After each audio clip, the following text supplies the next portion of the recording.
Salut vidéaste nomade, donc aujourd'hui je voulais faire un nouveau petit concept, lancer des petites interviews sur tous les voyageurs. Comme là je suis en auberge de jeunesse, je pense que c'est le meilleur endroit pour rencontrer des voyageurs. Donc du coup je me suis dit autant interviewer un peu les gens qui sont en face de moi. Donc au hasard là Philippe, je sais pas, est-ce que tu es dispo pour une petite interview? Allez, c'est parti hein. Ouais, t'es chaud? Ah super, chaud. Vas-y, ramène ta fraise. Dis-moi de quoi tu veux parler aujourd'hui. Dis la vérité.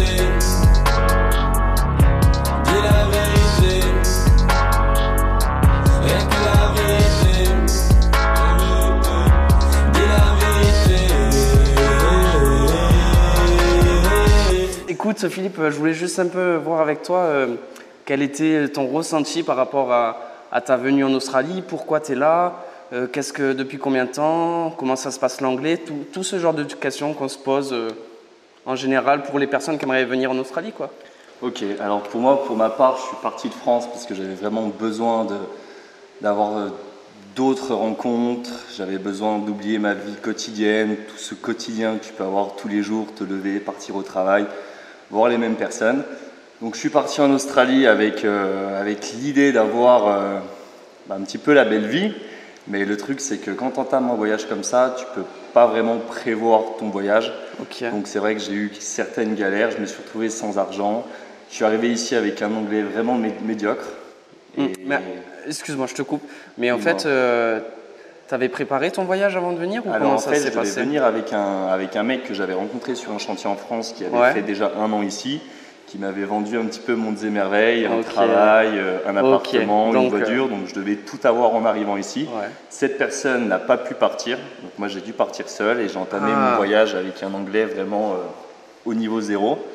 J'ai rencontré des gens merveilleux qui m'ont aidé dans mes premières démarches en Australie, à ouvrir un compte bancaire, à apprendre l'anglais, et ensuite j'ai commencé un road trip avec des étrangers, et c'est à partir de là où j'ai vraiment pu rentrer dans le vice de mon voyage. Donc ouais, si je comprends bien, tu es venu un peu précipitamment ici, quoi. T'avais pas, du moins tu n'avais pas trop préparé parce que tu pensais que c'était easy. Exactement, parce que mon collègue m'avait dit qu'il avait tout pour moi sur place, et au final je suis parti vraiment de 0 avec voilà, du coup tu es arrivé, tu parlais pas l'anglais? Je parlais pas du tout l'anglais. Super, parce que maintenant quand je parle avec toi en anglais, c'est un anglais qui est quand même pas mal, tu vois. De 7 mois, ça fait 7 mois que tu es là? Exactement, quand tu restes avec des personnes de différentes nationalités, tu vas vraiment chercher à t'intégrer dans les groupes, à apprendre différentes cultures, donc tu auras différents accents par rapport à la langue anglaise.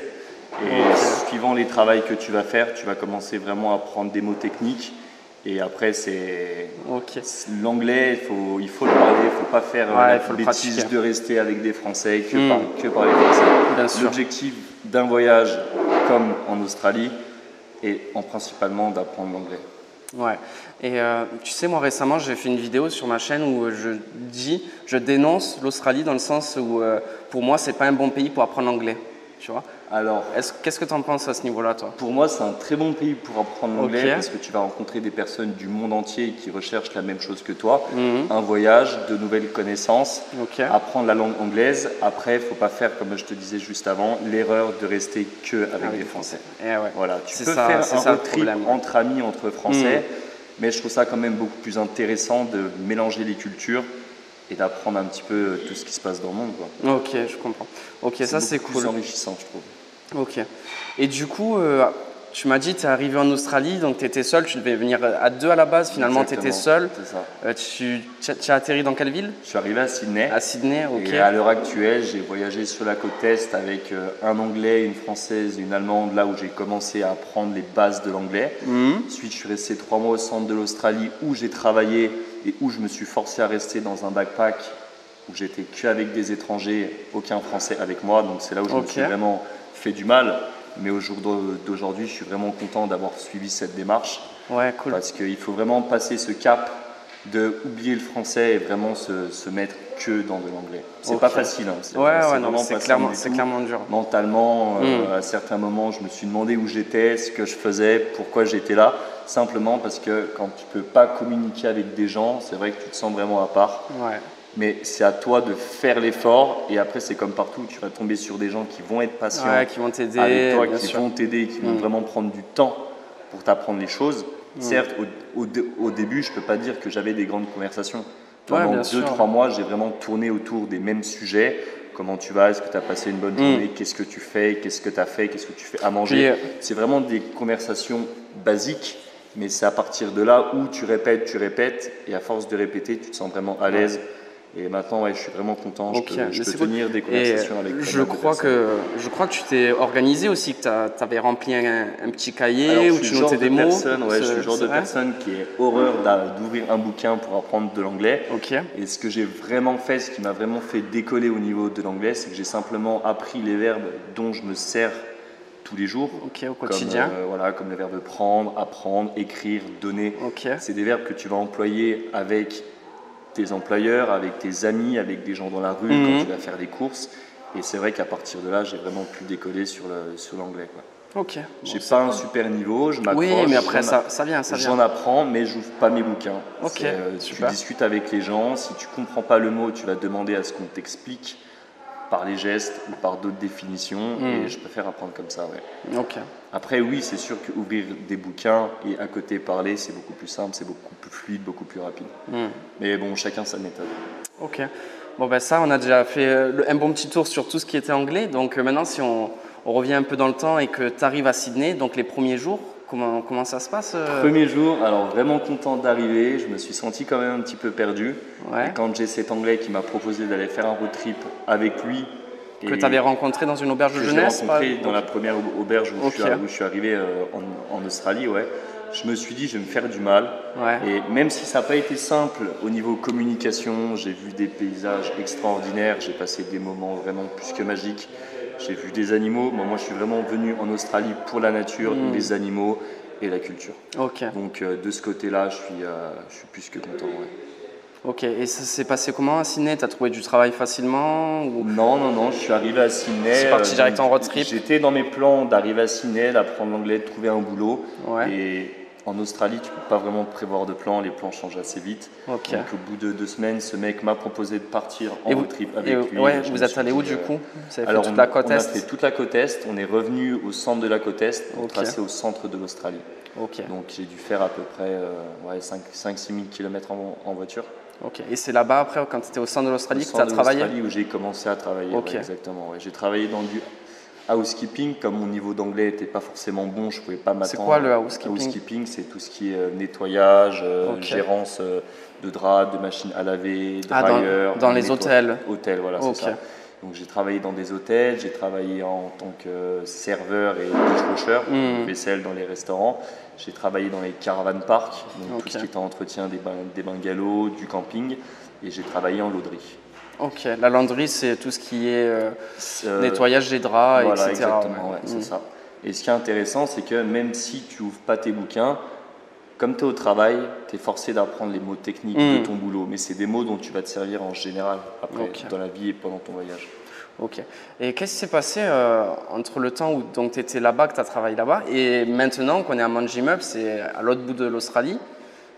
Qu'est-ce qui s'est passé pendant cette période du coup? Alors ce qui s'est passé, c'est que j'ai pu mettre pas mal de côté au centre de l'Australie en 3 mois. C'était mon objectif, j'avais vraiment prévu cette année-là pour apprendre l'anglais, pour voyager. Donc c'était vraiment mes 2 principaux objectifs. Et après j'ai fait un super voyage du centre de l'Australie jusqu'à Darwin qui est au nord. Et ensuite j'ai fait toute la côte ouest et toute la côte... j'ai fait toute la côte nord-ouest et ensuite je suis redescendu par la côte ouest direction Perth. Donc un gros road trip d'environ 1 mois et demi. Mais excuse-moi, parce que tu n'as pas de voiture, non? Non. Et comment tu as fait tout ça? Ici, ce qui est pratique, c'est que tu rencontres des personnes et en général, c'est beaucoup mieux de voyager à plusieurs en Australie parce que les frais d'essence sont vraiment très chers. Donc tous tes voyages ont été mis en place grâce aux personnes que tu as rencontrées sur place. Exactement, c'est ça. Depuis que je suis arrivé à Sydney, j'ai changé 3 fois de lift. Donc mon premier voyage s'est fait avec un Anglais, une Allemande, une Française. Mon deuxième voyage s'est fait avec une Japonaise, une Chilienne et un Réunionnais. Et mon 3e voyage s'est fait qu'avec des Français. Du coup, je suis parti de Perth pour venir jusqu'à Manjimup. Et au jour d'aujourd'hui, je ne suis plus avec les personnes avec qui je voyageais. Donc tu rentames des nouvelles rencontres, tu crées des nouveaux liens d'amitié. Et là, je vais partir du coup pour une ferme de melons avec Eileen, Kieran, l'Irlandais, et Guillaume qui va nous rejoindre. Voilà ce que j'allais te dire, tes futurs projets, donc c'est reprendre la route et continuer. Voilà, c'est ça. Ok, tu comptes faire ça donc pendant toute cette année, quoi, continuer toute ton année en Australie. Tu ne comptes pas sortir de l'Australie? Non, bah, je me dis en fait j'ai un visa pour l'Australie, autant y rester un an, faire tout ce que j'ai à faire ici. Donc là l'objectif ce serait de finir mes fermes, faire mes 88 jours pour acquérir mon second visa. Tu les as pas finis encore? Je les ai pas encore, non. Au jour d'aujourd'hui je suis à 22 jours. C'est très long. Donc pour rappeler aux gens qui ne sont pas trop au courant, pour avoir le droit au second visa, il faut faire 88 jours en ferme pour prétendre à venir une deuxième année en Australie. Il faut les vouloir, les 88 jours, hein, tu sais ce que c'est toi. Parce que les fermes, c'est pas de tout repos, donc… C'est long, il fait chaud, c'est chiant, parce que bien sûr, c'est un travail qui est très répétitif. Ouais. C'est pas très enrichissant pour l'esprit. Non, et c'est pas super bien payé non plus. C'est pas super bien payé, mais on fait ça pour avoir du coup une autre seconde visa. C'est super cool tout ton parcours, et si tu devais donner un conseil à quelqu'un qui voit l'Australie comme un peu l'Eldorado, est-ce que tu lui dirais que c'est l'Eldorado, qui peut venir sans économie ou Alors moi je pense que je suis pas arrivé avec beaucoup ici, je suis arrivé avec 2700 $.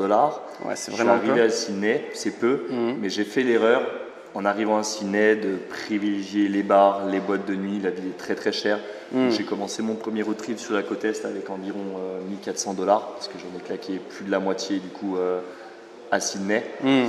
Et si vraiment tu veux faire de l'argent, tu peux. C'est un pays où, si tu veux, tu peux le faire. Ouais. C'est très facile de mettre de côté. Après, tu as énormément de tentations. Par exemple, dans les road trips, dans les voyages, il y a énormément de choses à visiter, il y a énormément d'activités. Certes, ça coûte une certaine somme, mais pour moi, la vie en Australie, si tu travailles, elle est plus que belle. Tu peux avoir le choix de travailler 3 mois et de partir ensuite 2 mois et de changer de régime, de retrouver un nouveau travail. C'est vraiment pas compliqué du tout. Ok. Et donc maintenant, tu vas me donner un conseil à moi personnellement, parce que moi, je suis en Australie principalement pour avoir de l'argent, pour gagner de l'argent. Donc, dans quel style de métier je devrais m'orienter pour gagner le plus d'argent possible? Alors, si tu veux vraiment gagner de l'argent, il faut aller dans les endroits où personne ne va, donc c'est-à-dire au centre de l'Australie, parce que les températures sont assez élevées. C'est très dur de travailler en extérieur là-bas, mais j'ai plusieurs amis qui ont fait du 2000 $ par semaine. Ah, par semaine. En travaillant dans le bush australien, ce qui n'est pas rien. Au final, tu sors quand même avec 1300 € semaine, ce qui est un SMIC en France pour un mois. Donc après, si tu veux vraiment de l'argent et que tu sais pourquoi tu vas travailler et que tu es vaillant, tu peux vraiment rentrer en France avec énormément. Ah, ça c'est intéressant.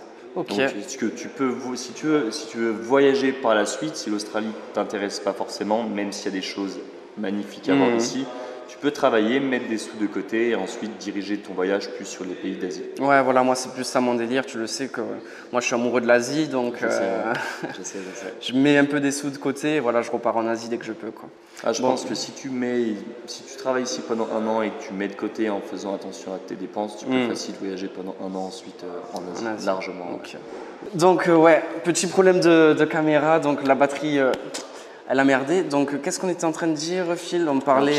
Je te parlais des rencontres que tu pouvais faire ici en Australie. Donc moi, la rencontre que j'ai faite à Sydney, c'est un mec qui vit en Nouvelle-Calédonie et qui m'a proposé du coup d'aller vivre chez lui pendant 2 semaines ou 3 semaines. Et c'est vraiment génial, quoi, parce que c'est vraiment des îles paradisiaques. Ouais, mais la Nouvelle-Calédonie, mais ça fait rêver tout le monde. C'est incroyable. Quand tu es en France et qu'il faut que tu ailles en Nouvelle-Calédonie, c'est un pays qui est très cher, ton billet d'avion te coûte super cher. Et comme j'ai la possibilité du coup d'être à 2 heures de la Nouvelle-Calédonie depuis Sydney. Et oui, du coup le prix de l'avion, je sais pas si tu t'es renseigné un peu. À peu près à 200 $. Ouais, 200 $, ça fait quoi, 150 €? Voilà, à peu près, c'est vraiment pas cher, il faut en profiter clairement, quoi. Donc voilà, moi ce que j'ai vraiment aimé dans mon voyage, c'est que j'ai rencontré des personnes de différents pays. Donc je suis invité à aller en Belgique, en Allemagne, en Italie, au Japon, en Chine, en Nouvelle-Calédonie pour mon collègue par exemple. Et ça le voyage t'ouvre des portes, mais sur le monde entier. Oui, mais c'est ça, des rencontres. C'est des rencontres, c'est super beau. Ah, c'est super.